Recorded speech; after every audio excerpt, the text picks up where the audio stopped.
Hello and welcome to part 2 of my Dazzle guide. Part 1 was like right after the 7.33 patch hit, so it was more like a theory craft. So now I'm gonna show you a bunch of gameplay, and also there's a lot of things I realized after playing this some more.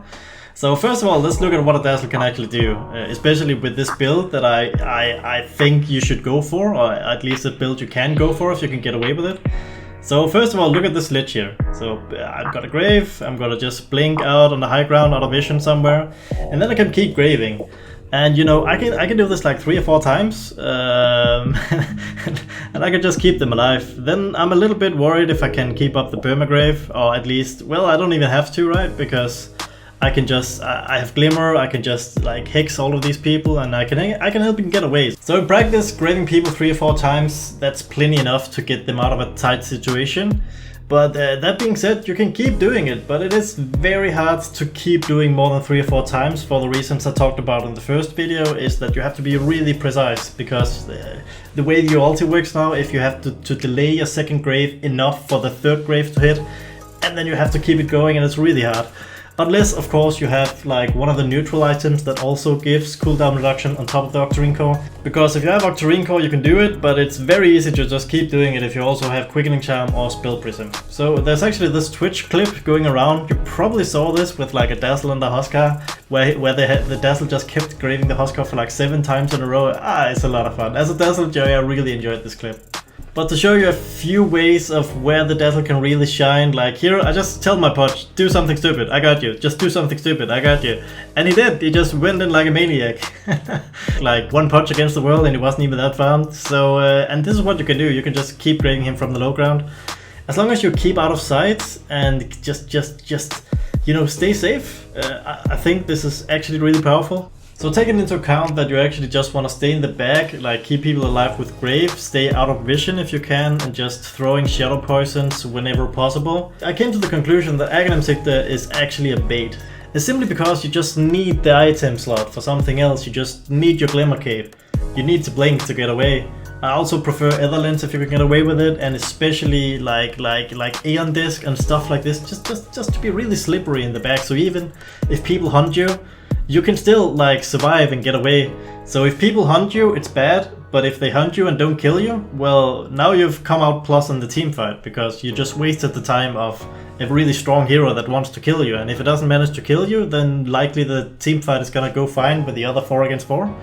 And in some situations you can even do both, right? You can even both keep your people alive, and then you take the attention of some core trying to hunt you. So Aghanim Scepter has kind of fallen out of favor a little bit for me. So first of all, it's because, like I just said, you just need the item slots for something else, you need the gold for something else. But it's also because they just buffed poison. It sounds a little bit counterintuitive, but in 7.33c, they actually buffed poison level 20 talent, so now it does a lot more damage.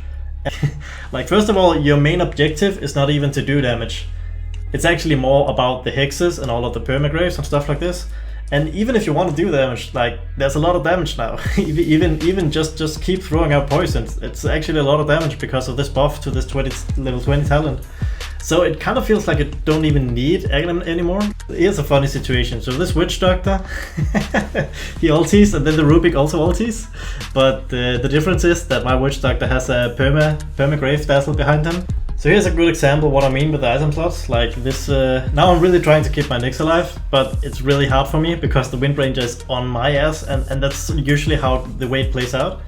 And at some point, you know, with the Glimmer Cape and all the, in this case I have Lotus and Blink, you kind of keep someone alive, and you know, if it's a lost cause like this one, you just have to give up at the end. There's no use in actually feeding yourself just to keep someone alive when they are obviously dead no matter what you do.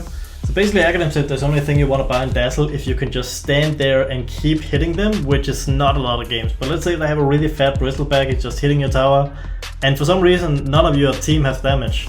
In that case, Aghanim Scepter can be good, because you can go Aghanim Dazzle or something, or you can just go Aghanim and just keep stacking up the poisons on him. Like, he can get like 3 or 4 poisons in a row on him if he just keeps tanking you, and that's like I showed you in the first video, that's a lot of damage. But other than that, I don't think Aghanim Scepter is worth it, because you just desperately need the item slots for something else. So Aghanim Scepter is occasionally good, but the big miss of my part 1 Dazzle guide is that Phylactery, I just talked about it, maybe it could be something. After trying it out, it's not a thing. Dazzle Phylactery is not a thing, and there's a clear reason why.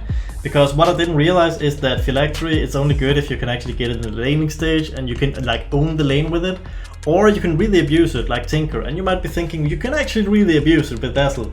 And it's true, you can it's almost as good on Dazzle as it is on Tinker, except for two things. First of all, it's not no cooldown. There is a little bit of cooldown on Dazzle as opposed to Tinker.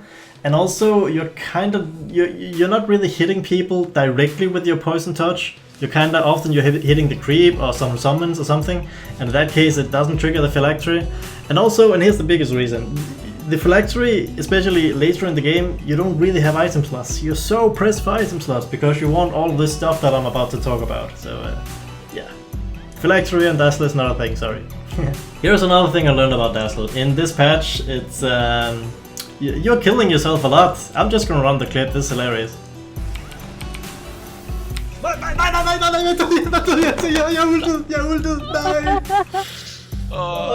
my god, du ultede ind i acid spray. Ja, jeg gjorde. Kidding me. Nice. Oh. Ja. Very nice. Oi. Not again! Not again! Oh my god.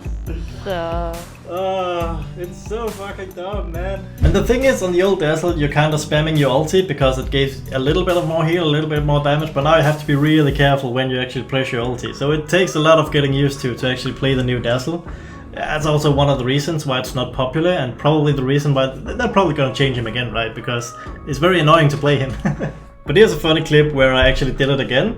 But in this time I was apparently a genius, because I actually baited the Clinks into going out of his invis because I had 1 HP right in front of an invis Clinks. It was like, alright, first of all, a good Dota player would have just bought Dust when I TP'd down there, because nobody else had Dust. I didn't catch that. So in this clip, let's talk about some good things I do and some bad things I do. So the good things is I'm on a very good position. I'm staying out of vision. I'm this poison here, I think it's still okay, like contributing to the team fight a little bit, but I kind of want to stay out of vision. Then I go down here for some reason, trying to chase, getting my Aeon disc popped, and that was very unnecessary. And the big thing that went wrong in this fight is that my Wind Ranger, he actually admitted it afterwards, that he wasn't with the team, he got picked off on the other side of the fight. And this leaves us open to a bad fight, so here I get jumped by the TA, because he saw that my Aeon disc was popped. And you know, then I have to just Grave TP out of there. If I was actually a little bit better, I could have actually Glimmercade my Mirana and then Grave TP'd, but it is what it is. So here's another clip where I'm playing together with the Naga. It's a very good combo. Like Dazzle Naga is obviously always a great combo for heal bombs, but also Naga just soaks up a lot of pressure and Dazzle wants to stay in the background. What happened is my Naga didn't say that he was gonna song TP, so it's both of our fault. He should have said I'm gonna TP, and I should have, oh shit, I should also TP. Even here I have a chance to TP, and I'm like, alright, now it's too late because Earth Spirit's gonna jump me. So usually my Naga tells me, but for some reason he didn't do it here. But here's the thing, I can buyback, and then I can glyph the wave like I'm doing here. And now is where it gets crazy, because like, look at this TA here. Like, he's taking so much damage with all of the Naga illusions, and then this heal bond, holy hell. So this is actually how we just straight up won the game from here. So you can say that it was a tactical feat, just so I can buy back and come in and TP back with my greedy Boots of Travel build. And speaking of greed, let's talk about neutral items. There's a lot of things that I want to get. Most of all, I want to get stuff that makes me hidden, like things that gets me invis or things that gets me cast range so I can be further away or something like this. And obviously stuff like the shovel and the pirate hat is of course completely bonkers with Dazzle, in the same spirit that Midas is really good. With the way that the new neutral items are working, there's like 40% chance to get shovel or something. And if I get a trusty shovel, I don't even care about any tier 2 items. I'm keeping the shovel for as long as I can. Maybe I even skip all the tier 3 items as well, because with all the cooldown reduction and stuff, you can just get so much out of the shuffle. Like, there's GPM creep, there's like all the runes you can get up for your team. That's like even just the mangoes and the healing pots you can get with shuffle. All of this is great, man, because it just means that you can press your ulti more if you have a few healing cells in your bag, you know. And then there's the pirate hat with Octarine core. This is bonkers, man. it's so much gold you can get for your team. And of course, it's in the late game. It's a tier 5 item, so it's after 60 minutes. So it's not often this actually makes a difference. But it's very insane when it actually happens. It's a lot of GPM for your team. And then when you fight, of course, you shift in some other item. Like here I have Spell Prism, so I'm fighting with this instead. And this fight is a little bit messy for me. I'm kiting out like reasonably well, but at the same time here I'm getting, it was a bad blink, and then the Clinks is just killing me, so now I'm having to buy back to keep on fighting here. So it's still good, but it's not as clean of an execution as I wanted to. So I barely get my Necro here, and now finally they're gonna chase me because they know that I can keep keeping him alive. But here's the thing, even this Timber Throw keeps chasing me, but I'm not that easy to kill. Like, I have tricks, I can hex him. And even if, like here, I can just refresh my blink instantly, like we talked about. It's not easy to kill me, but what he did is he zoned me, so I couldn't help the Necro. But the Necro already said, hi, he's fine now, he doesn't need my help. So now, once the pressure is off of me, I can go in and help again. So, you know, it's often like this kind of gameplay, where you're kind of a little bit baiting them to go on you, but then you just keep yourself alive. I'm lacking a Glimmer Cape here. I think Glimmer Cape is also part of the build that I should have. These items and Glimmer Cape is how I think I would play it. I think this is correct. So the thing is, you'll notice I have a Midas and the Boots of Travel, and you're like, it's way too greedy, man. But I don't know, if for an offlane Dazzle, it's completely viable. But even if it's not an offlane Dazzle, I might even do it on support sometimes. But you know, you can probably not get away with that in the Immortal bracket. So on an offlane Dazzle, I think these items are honestly fine. It's just if you get crushed completely, it could be a little bit too greedy to go both Midas and Boots of Travel, but in that case, maybe just go Midas and then go directly in for a Guard Increase or something. Or you could take a lot of these small items like Glimmer Cape, Pavis, Solar Crest, something like this. You're gonna have a lot of impact even if you're having a bad game with these items, but if you're having just a reasonable game, or if you're having a good game even, then go for Midas, go for Boost of Travels. Like we talked about, it's so much like reduction you can get on Midas. If you just, whenever you have downtime, you just go to the base. You just press your ulti like a ton of times. And the only thing I want to say about this is don't do it if you're against Zeus or Bloodseeker. Bloodseeker, that's so terrible. And Zeus, then he might just kill you randomly sometimes because you're just standing in base with no HP. But other than that, if you're having a reasonable game on an offlane Dazzle, or if you're having a really good game on support Dazzle, then I think this is honestly completely legitimate. Or you can also pick up a Vanguard a little bit sooner if you want to crush your offlane a bit more. Like, it's actually not even terrible, because Vanguard builds directly into Octarine core, which is also something you want. So should you get Octarine core immediately? It's still on the greedy side, but the other way to do it is to just get like a Glimmer Cape and something to keep you alive, maybe a Netherlands, and then go in for Octarine later. But if you're having a fine game, just go, honestly, Midas, Boots of Travel, Octarine, and then Glimmer Cape, Blink. Aeon Disc is also really good, stuff like this. I mean, the whole point is you just want to stay in the back, get your shot, of course get your shot. But the whole point is you just want to stay in the back, and you just want to stay alive when people are diving you.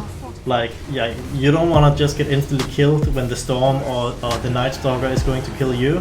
You want something to keep yourself alive. That's kind of the only thing you want. You want a few farming items like we talked about with the Midas and the Boots of Travel, and then you just want to stay alive. That's all. You don't need Aghanim, you don't need anything else, you just need to stay alive. That's really all you have to do on Dazzle, because you'll have so much impact with the Permagraves, you'll have so much impact with the Poison Touch from the backline. Like, the enemy team is really gonna hate you, and that brings me pleasure. So as you can hear, I'm a big Dazzle enjoyer. This is my experiences from playing this new patch. I love this patch, by the way. And Dazzle in this patch, he's still gonna get buffed, I think, because not a lot of people are playing Dazzle. But I think he's still strong, and I think this is how you should do it. So I hope you can take a little bit of inspiration of how I want to play Dazzle. So thanks for watching, have a great day. Bye. Expectations. From shadow to shadow.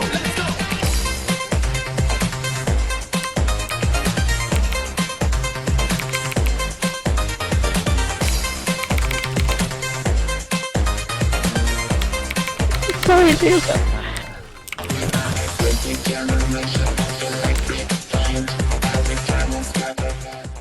Nice. Reality. Nej, jeg ultede, nej. Oh my god, du ultede ind i acid spray. Ja, jeg gjorde.